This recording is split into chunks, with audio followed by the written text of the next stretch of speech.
یہ تو وجہ ہے کہ ایک بار پھر میری پارٹی کو دہشت گردی کے اور دہشت گردوں کے نشانے پہ ہیں.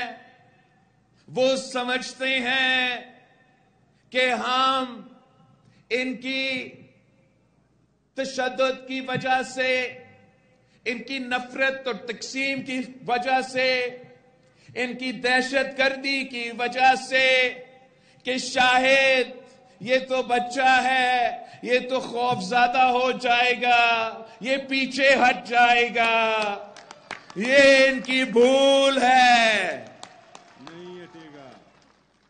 یہ انہوں نے پچھلے چند دنوں میں ان سازشی قوتوں میں، ان دہشت گردوں تنظیموں نے میرے پاکستان پیپلز پارٹی کے امیدواروں پہ کتنے حملے کیے ہیں. مستونگ میں میرے امیدوار پہ حملہ ہوا، تربت پہ میرے امیدوار پہ حملہ ہوا. 2 حملے ہوئے تربت پہ، ایک اصغر ہند صاحب پہ اور دوسرا ظہور بلیری صاحب پہ. بولان میں میرے امیدوار پہ حملہ ہوا، ہمارا کارکن شہید ہوئے. کوئٹہ میں ہمارا سابق جو صوبائی صدر ہے جھٹک صاحب، اس پہ حملہ ہوا. اور حال ہی میں یہاں آپ کے خزدار میں آغا شکیل دورانی صاحب پہ حملہ ہوا. ان کا یہ خیال تھا کہ یہ پیپلز پارٹی کے جیالے یہ حملے دیکھ کے گھبرا جائیں گے. ان کا یہ خیال تھا کہ بلاول بھٹو زرداری ان کی حملوں کی وجہ سے خوف زدہ ہو جائیں گے. یہ ان کی بھول ہے. ہم شہیدوں کے جماعت ہے، ہم بہادروں کے جماعت ہے، ہم غیرت مندوں کے جماعت ہے. ہمارا سر کٹ تو سکتا ہے مگر کسی دہشت گرد کے سامنے، کسی یزید کے سامنے جھک نہیں سکتا.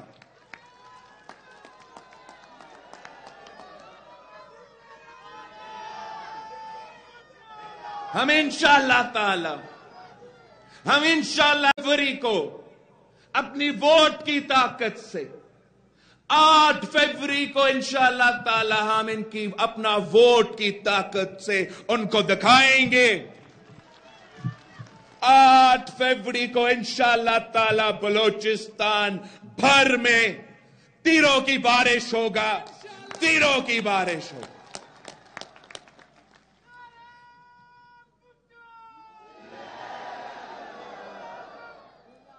یہ میں بلوچستان کے خواتین کو بتانا چاہ رہا ہوں کہ میری والدہ اس دنیا میں نہیں رہی، مگر انشاءاللہ تعالی میں آپ کا خدمت ویسے کروں گا جیسے ایک بیٹا اپنی والدہ کی خدمت کرتا ہے. میں بلوچستان کے اپنے بھائیوں کو، اپنے بہنوں کو بتانا چاہ رہا ہوں کہ میں آپ کی طرح نوجوان ہوں. انشاءاللہ تعالی میں زندگی بھر آپ کا نمائندگی کروں گا. انشاءاللہ تعالی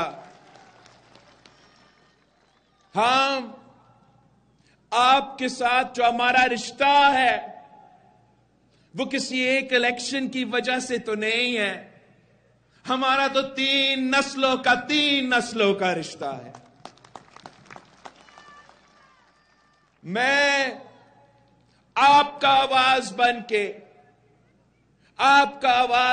کے اگر میں پارلیمان میں پہنچتا ہوں تو بلوچستان کے عوام کو یہ معلوم ہے کہ ان کا نمائندہ وہاں بیٹھا ہے، ان کا آواز اٹھا سکتا ہے.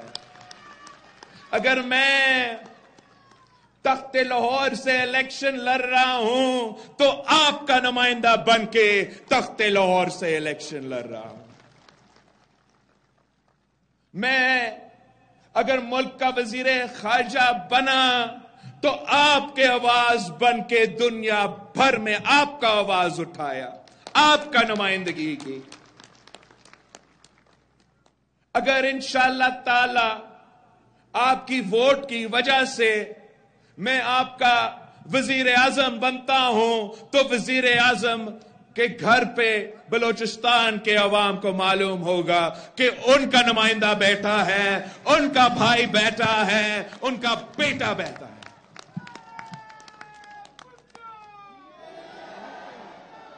ساتھیوں، یہ جو آج کل ملک کے حالات ہے، ایک طرف ایک تاریخی معاشی بحران ہے، دوسری طرف دہشت گرد ایک بار پھر اپنے سر اٹھا رہے ہیں، تیسری طرف تو ہمارے پورے معاشرے میں ایک بحران پیدا ہوا ہے۔ یہ نفرت اور تقسیم کی سیاست کی وجہ سے، یہ پرانی سیاست کی وجہ سے، لاہور کے سیاستدانوں کی سیاست کی وجہ سے، تخت لاہور کے لڑائی کی وجہ سے پاکستان کے عوام کو بوجھ اٹھانا پڑ رہا ہے، مہنگائی کی صورت میں، غربت کی صورت میں، بے روزگاری